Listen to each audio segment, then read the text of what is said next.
बुर्का बुर्का बुर्का भारत में इस्लाम को चंद चीज़ों के इर्द गिर्द समेट दिया जाता है। जैसे बुर्का, तीन तलाक, हलाला, हिजाब, गोहत्या। हर वो चीज़ जिससे समाज परेशान हो, इस्लाम के नाम पर उसका बचाव किया जाता है। अब दिल्ली के विधानसभा चुनाव को ही देखिए। भाजपा को हराने के लिए मुस्लिम बहुल इलाकों में बुर्के में महिलाओं द्वारा फर्जी वोटिंग की खबरें सामने आ रही हैं। नमस्कार, मैं अनुपम के सिंह और आप देख रहे हैं टीएफआई यानी थिंक फॉर इंडिया। जहां तक बुर्के की बात है, यहां तक कि उत्तर प्रदेश के अयोध्या स्थित मिल्कीपुर में भी जो उपचुनाव हुआ है, वहां से भी ऐसी ही खबरें आ रही है। मेरा सीधा सवाल है, मतदान में और परीक्षाओं में बुर्का और हिजाब को सीधा सीधा प्रतिबंधित क्यों नहीं किया जाता है? अरे क्षमा कीजिए, मैं तो भूल ही गया था कि ये तो भारत है, महान भारत देश। तजिकिस्तान और उज़्बेकिस्तान जैसे इस्लामी मुल्क बुर्के को बैन कर सकते हैं, लेकिन भारत में ऐसा नहीं हो सकता है। जून 2024 में तजिकिस्तान की संसद के दोनों सदनों ने बुर्के को प्रतिबंधित कर दिया। सोचिए, ये उस देश में हुआ जहां की 90% जनसंख्या जो है मुस्लिम है। वहाँ के इमोमाली रहमान जो राष्ट्रपति हैं, वो स्पष्ट कहते हैं कि बुर्का और हिजाब विदेशी परिधान है। लेकिन भारत के जो मुस्लिम हैं वो कहते हैं ना कि नया नया जो मुल्ला है ना, वो ज़्यादा प्याज खाता है। तो वो कहते हैं कि अरे बुर्का और हिजाब से ही इस्लाम शुरू होता है और यहीं ख़त्म हो जाता है। एक इस्लामी मुल्क कहता है कि बुर्का उसकी संस्कृति का हिस्सा नहीं है, लेकिन तुष्टीकरण की राजनीति के गढ़ भारत में इसके खिलाफ आवाज़ उठाना भी पाप है। अगर तजिकिस्तान में कोई महिला बुर्का पहनती हुई दिख भी जाती है ना, तो उस पर 3.25 लाख रुपए, जो भारतीय मुद्रा के हिसाब से देखें उतना जुर्माना लगता है। इसी तरह सितंबर 2023 में 95% मुस्लिम जनसंख्या वाले मुल्क उज़्बेकिस्तान ने बुर्के को बैन कर दिया। वहाँ के सभी शैक्षणिक संस्थानों ने स्पष्ट कह दिया था कि स्कूल कॉलेजों में बुर्का नहीं चलेगा। जो लड़की बुर्का या हिजाब पहन कर आती है, उसे क्लासरूम में घुसने तक नहीं दिया जाता है। सोचिए, क्या भारत में जो है स्थिति वो इस्लामी मुल्कों से भी बदतर हो गई है ना। यहाँ जब शैक्षणिक संस्थानों में बुर्के को प्रतिबंधित करने की बात की गई तो पूरे कर्नाटक में उपद्रव हो गया। छात्राएं हाई कोर्ट तक पहुंच गई। एक तरफ ईरान है जहां 99% से भी अधिक मुसलमान हैं, लेकिन वहां की महिलाएं बुर्का और हिजाब से मुक्ति के लिए क्रांति कर देती हैं। 551 से भी अधिक प्रदर्शनकारियों ने ईरान में शरिया वाले परिधानों के विरोध में अपनी जान तक दे दी, अपना बलिदान दे दिया। लेकिन भारत में लोकतंत्र का मतलब क्या है? स्कूल कॉलेजों में बुर्का पहनने की अनुमति। ईरान की सरकार ने इस पूरे प्रदर्शन के दौरान 19,000 से भी अधिक प्रदर्शनकारियों को गिरफ्तार किया। इसी साल की बात कर लेते हैं अब थोड़ा सा। किर्गिस्तान 90% मुस्लिमों वाला मुल्क, वहाँ भी नकाब बैन कर दिया गया। लेकिन कर्नाटक में क्या हुआ? वहाँ बुर्का और हिजाब के जवाब में भगवा शॉल लेकर कुछ छात्र जब क्लासरूम में पहुँच गए तो हंगामा मच गया। इसके बाद कर्नाटक में कांग्रेस की सरकार आ जाती है और क्या कहती है? वो कहती है कि हम हिजाब बैन को समाप्त कर देंगे, और समाप्त कर भी दिया जाता है।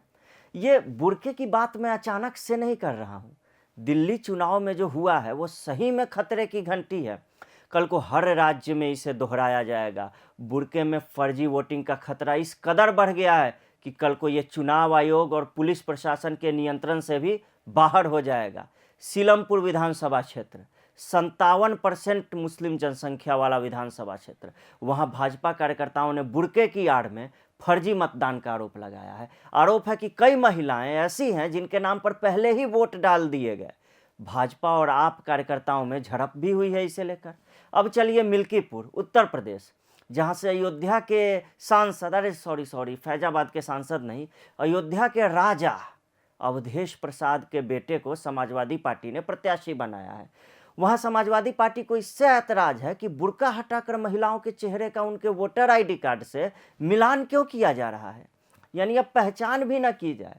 इसके लिए चुनाव आयोग को पत्र तक भेज दिया गया। क्या कारण है कि वहां बुर्का नसी महिलाओं के बचाव में सपा की पूरी मशीनरी ही उतर आई? क्या इस्लाम का सम्मान तभी हो पाएगा जब क्लासरूम में छात्राएं बुर्का पहनकर आएंगी और मतदान केंद्रों पर बुर्का पहनकर जाएंगी? ये कैसी व्यवस्था है जहां एक तरफ तो खबर आती है कि परीक्षा केंद्रों पर महिलाओं के मंगलसूत्र तक उतरवा लिए जाते हैं, वहीं नीट की परीक्षाओं में बुर्का पर कोई प्रतिबंध नहीं है। वहीं इंजीनियरिंग वाली जेईई की परीक्षाओं में भी बुर्के पर कोई बैन नहीं है। मैं आपको उदाहरण बता देता हूँ। कर्नाटक में तो सिविल सर्विसेज की परीक्षाओं में कुछ ऐसा हुआ कि छात्राओं के मंगलसूत्र तो उतरवा दिए गए, लेकिन हिजाब वाली छात्राओं को बिना दिक्कत एंट्री दी गई। कान के झुमके, गले की चैन और यहाँ तक कि बिछिया को भी उतारने के लिए कहा गया। हम उस देश में रहते हैं जहाँ कहीं छात्राओं के इनर वियर तक उतरवा लिए जाते हैं तो कहीं जींस तक उतरवा लिए जाते हैं। अक्सर लड़कियों को परीक्षा केंद्र के बाहर खुले में कपड़े बदलने के लिए मजबूर किया जाता है। पश्चिम बंगाल में एक छात्रा को जींस उतारकर अपनी मां की लेगिंग्स पहननी पड़ी, सबके सामने। केरल के एक परीक्षा केंद्र पर 90% छात्राओं के ब्रा तक उतरवा लिए गए। वहीं अगर बुर्का या हिजाब की बात हो तो एक तो कोई डर से इसे हटाने के लिए नहीं कहता, ऊपर से कोई कहता भी है तो बवाल हो जाता है। अब आप बताइए, क्या 100 करोड़ से अधिक हिंदुओं के देश में ऐसे कानून नहीं चल रहे हैं जो हिंदुओं को ही परेशान करते हैं? यूरोप इस खतरे को समझ गया है। आप देखिए ना, यूरोप में France, Belgium, Switzerland, Austria, Denmark, Netherlands, Bulgaria, Germany और इटली, ये तो विकसित देश है ना भाई, इन्होंने बुर्के को बैन कर दिया है। लेकिन हमें सेक्युलरिज्म का न जाने कौन सा घूंट पिला दिया गया है कि हमें इन परिधानों को सड़कों पर ही नहीं बल्कि परीक्षा और मतदान केंद्रों पर भी बर्दाश्त करना पड़ता है। मैं तो कहता हूं कि भारत सरकार बुर्के को राष्ट्रीय परिधान ही घोषित कर दे, क्या दिक्कत है?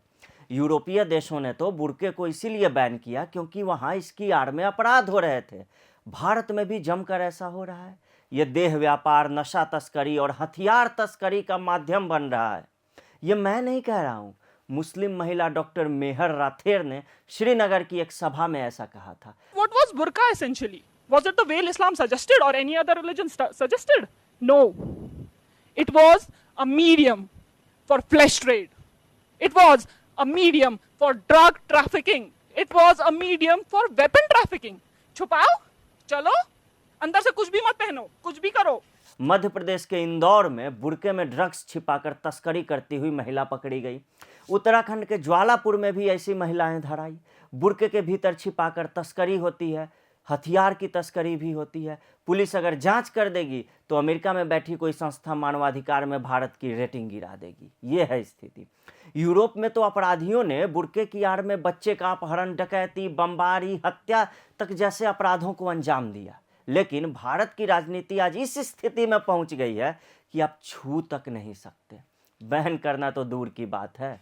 मैं तो कहता हूं कि बुर्का अनिवार्य ही कर दिया जाए भारत में। सबसे पहले संसद के सारे सदस्य बुर्का पहनकर पहुंचे। मैंने कहा ना, इसे राष्ट्रीय परिधान ही घोषित कर दिया जाए। आज एक आध मतदान केंद्र पर बुर्के की आड़ में फर्जी वोटिंग हो रही है। याद रखिए, 2027 के यूपी चुनाव में इसे बड़े स्तर पर आजमाया जाएगा। और अगर चुनाव आयोग और सरकार आज नहीं चेती तो 2029 का जो चुनाव है ना, उसमें जमकर बुर्के का इस्तेमाल होगा। तो देखते रहिए TFI। मैं अनुपम के सिंह आपसे विदा लेता हूं। अगले वीडियो में मिलेंगे किसी नए विषय के साथ। नमस्कार।